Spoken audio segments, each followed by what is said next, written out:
Hey, welcome back again.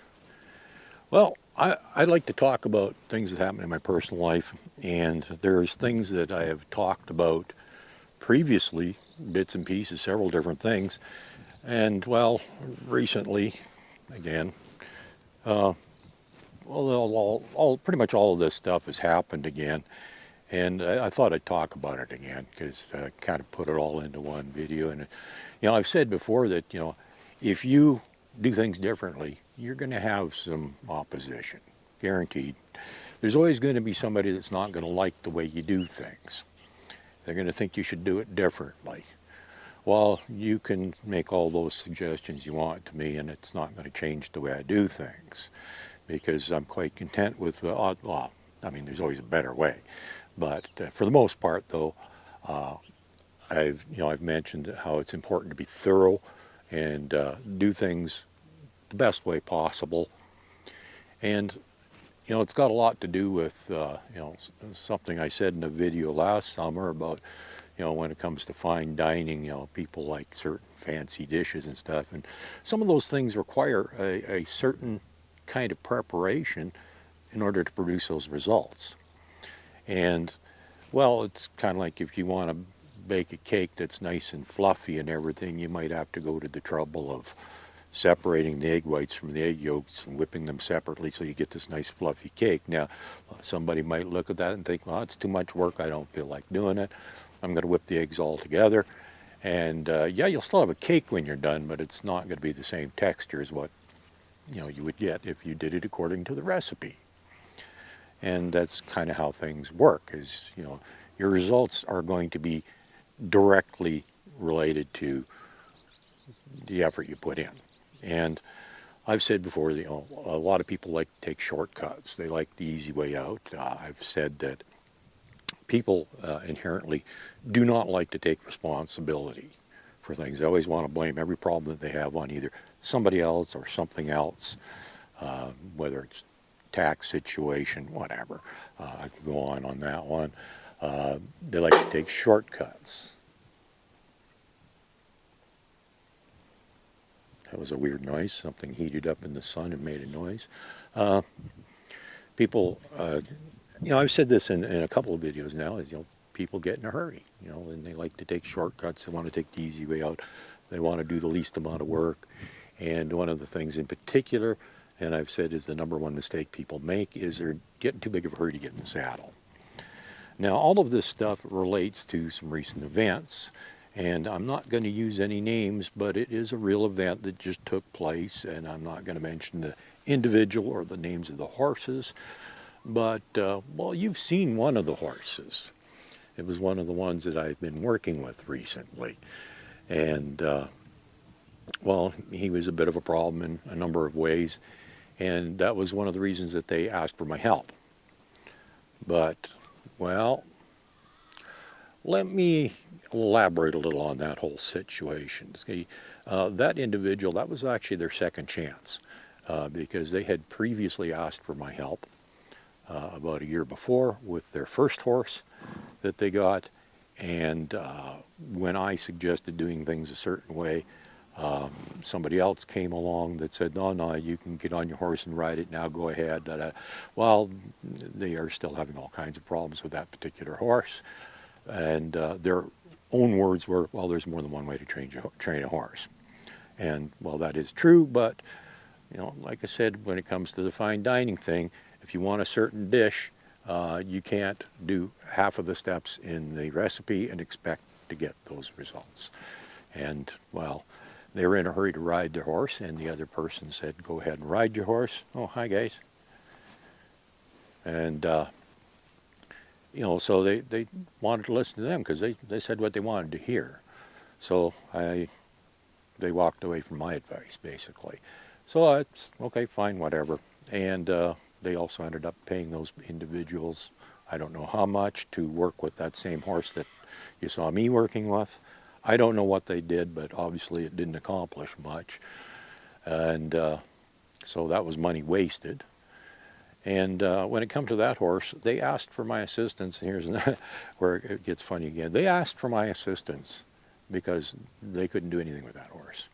they were having problems that they couldn't handle, so they asked for my help. And so I did work with that horse.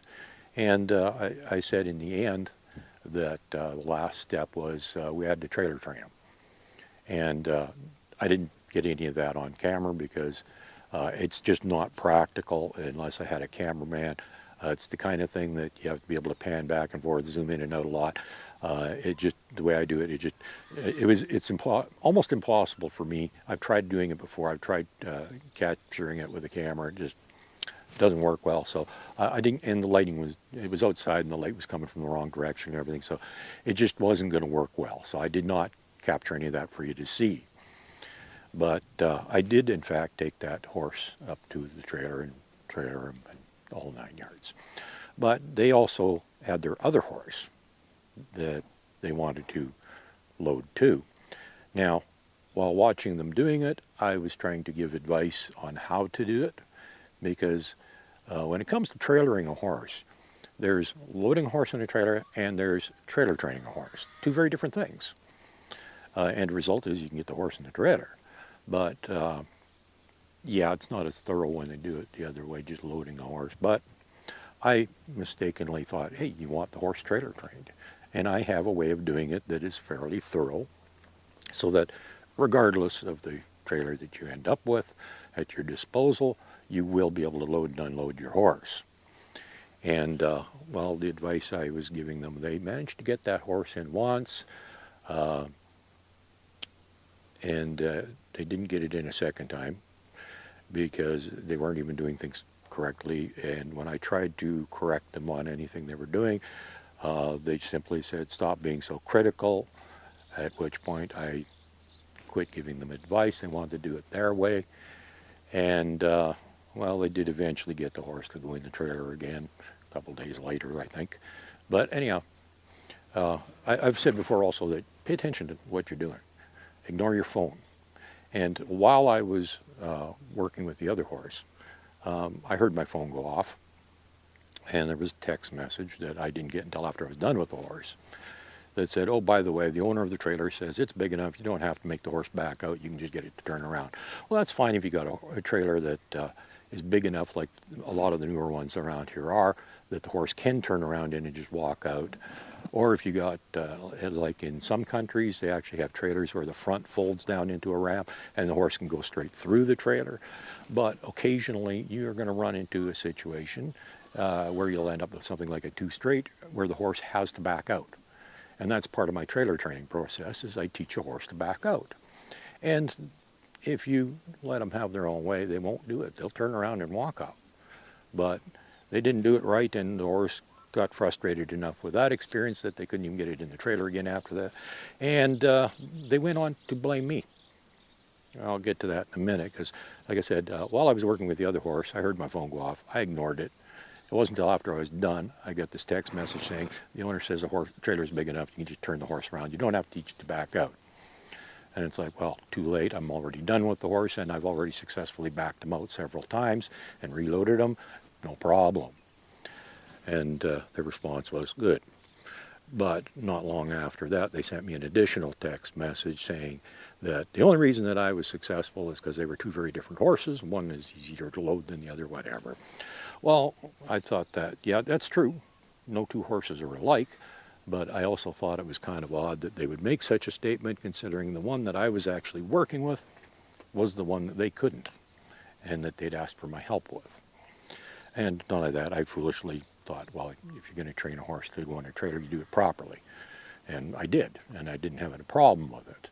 But they also not only said it was because two different horses, they also blamed the problems they were having with the other horse on me, because I tried giving them some advice, which they didn't take, but that upset the horse, and that made it impossible for them to get it back in the trailer again.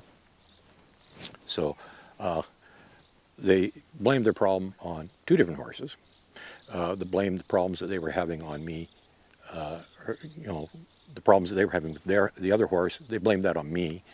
And this is the kind of thing that you're going to probably incur. And like I said, this was already the second chance, at which point, once I got that text message, needless to say, I was done with them. But that's the kind of thing that's going to happen. Is, if you try doing things right, somebody's going to, take your advice but do it wrong and then blame you for the problems they're having. When in fact, they didn't actually take your advice. They kind of heard what you were saying but didn't really listen to what you were saying. And, it became evident that that was a problem that was reoccurring because with their first horse, I suggested that they do more groundwork before they try riding it. They were in a hurry to ride it. And to this day, they're still having problems with that horse. The other horse, they kept bugging me about that one. When are you going to ride it? Are you scared to ride it? I can ride it if you are. Well, that was a really, really, I don't even say what I'll think about it. I won't even say what I think about that statement, but the fact that, it made it very clear that they were still in a hurry to ride. And I says, no, I'm going to ride when it's time to ride. When everything is working that needs to work, that is important, particularly with this horse, there are certain things that absolutely have to be in place before it's even think about riding it. And I said, the horse will let me know. I'll ride it when it's time to ride it, not a minute sooner. You saw the last video with that horse. I rode it and didn't have any problem with it. And that's what happens if you take your time, and that's what I did. I waited till it was time to ride the horse, and then I got on, and all the other problems were minor. Didn't have any problem getting him in the trailer, and, clearly they weren't interested in taking my advice. They just wanted to somehow get past a roadblock they had that made it pretty much impossible for them to do anything with that horse. And I suspect that if they don't change their ways and well, I'm not going to elaborate on what I think they need to be doing, but if they don't change their ways, the problems with that horse are going to reoccur, and they're probably never going to fully resolve the problems they're having with the other horse either. And, well, this is what you're going to have to deal with. And you can be like that person and say, no, I'm in a hurry to ride. Well, guess what? You're going to have all the same problems that those people have.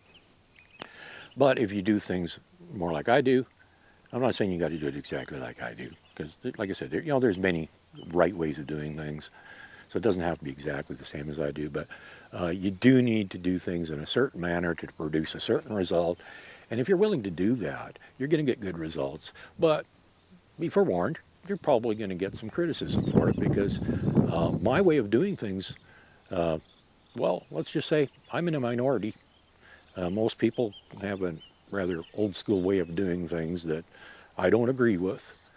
And I can guarantee if you do things like I do, there are going to be other people that are going to say, well, you should do this, you should do that, you shouldn't be doing it this way, you should do it this way. And, I have to deal with that kind of thing almost on a daily basis, because there's a lot of horse people around me that think they know better. And it's like, well, it's your horse. You do what you want with your horse. But if I'm working with a horse, I'm going to do it my way. And I actually even had people other than the owner trying to tell me what I should be doing with that horse I was working with too. And it's like, that's nice. They didn't ask you to work with their horse, did they? They asked me. And it's going to get done my way. And, well, if they don't want me working with their horse, they can do whatever they want. That's entirely up to them. But, like I said, if you do things different, you are going to have people criticizing what you do, people trying to tell you you should do it different, people telling you you're doing it wrong, there's a faster and easier way to do it. Well, there are some ways that may seem in the short term to be faster and easier. In fact, there's quite a few ways that in the short term they are quicker and easier. But in the long run, no, they're not. Because the easy, no, you're still going to have to deal with problems later on. As far as quicker, not at all, because you're going to still have to deal with those problems later on, and it's going to end up taking you longer that way than if you fixed the problems, well, prevented them. Something else I've mentioned many times is prevent problems, don't try fixing them. And if you take the time it takes to prevent problems, you don't have to fix them later, which is much more difficult. Would require more time, more effort, and may actually be more dangerous. And so take your time, do what you got to do it right, and if somebody else doesn't like the way you do it, well, that's not your problem, that's their problem. You want to get in a hurry to get in the saddle? You want to get in a hurry to do things?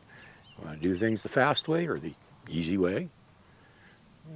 All this stuff, those are things that you're going to constantly run into, and well, you get the results based on the effort you put in and the time. And in the long run, although it may seem slower, more work, it isn't. Doing it right the first time is a lot easier than having to deal with it later. Have a good day.